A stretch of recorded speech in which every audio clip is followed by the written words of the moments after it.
ابو سفیان رضی اللہ عنہ ابھی اسلام میں نہیں تھے.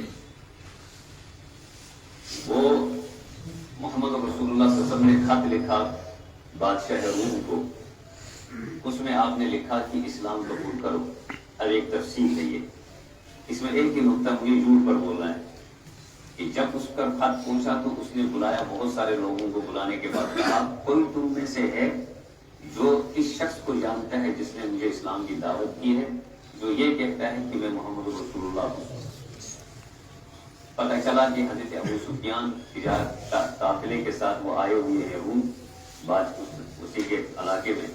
ان کو بلایا تو حضرت ابو سفیان نے کہا میں جانتا ہوں محمد رسول اللہ کے بارے میں, آپ کو کیا پوچھنا ہے. ابھی حضرت ابو سفیان مسلمان نہیں ہوئے ہیں. اس سے آپ کو اندازہ ہوگا کہ یورپ پہلے سے کوئی اچھی چیز نہیں سمجھی جاتی. ابو سفیان رضی اللہ عنہ نے فرمایا کہ آپ کو کیا پوچھنا ہے میں بتاتا ہوں. انہوں نے پہلا سوال کیا, بتاؤ یہ جو محمد کہتا ہے میں رسول اللہ ہوں, یہ کس خاندان سے, اس کا خاندان کیسا ہے.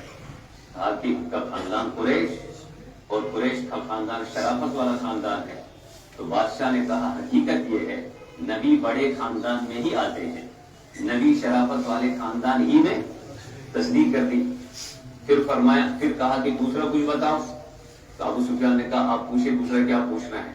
کہنے لگا کہ وہ بادشاہ اچھا یہ بتاؤ جب انہوں نے اسلام کی دعوت دی اور یہ کہا کہ میں اللہ کا رسول ہوں, مانا کن لوگوں نے ہوئے ہیں, وہ امیر لوگ تھے یا غریب لوگ تھے, معاشرے میں ذلیل سمجھنے والے لوگ تھے یا بڑے لوگ تصور کیے جاتے تھے. کہا کہ نہیں, وہ لوگ تھے جو معاشرے میں کوئی بڑے سمجھے نہیں جاتے تھے. بادشاہ نے کہا حقیقت یہ ہے نبی کا پہلا متبع, پہلا اتباع کرنے والے وہی لوگ ہوتے ہیں جو معاشرے کے ذلیل سمجھے جاتے ہیں.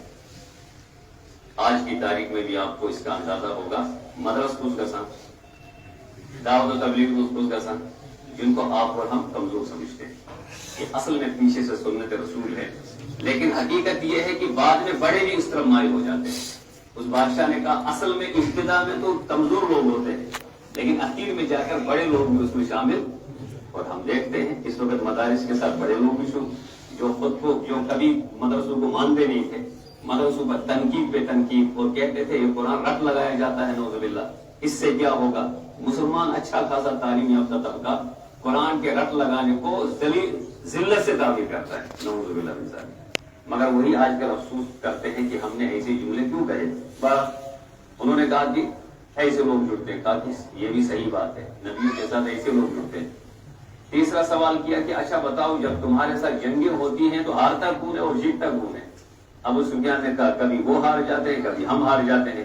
جنگ بدر مسلمانوں نے جیت لی اور غزوہ احد میں تھوڑی سی شکست ہوگی کن کو, مسلمانوں کو. تو اس کو سامنے رکھ کر کہا کبھی وہ غالب آتے ہیں کبھی ہم غالب آتے ہیں.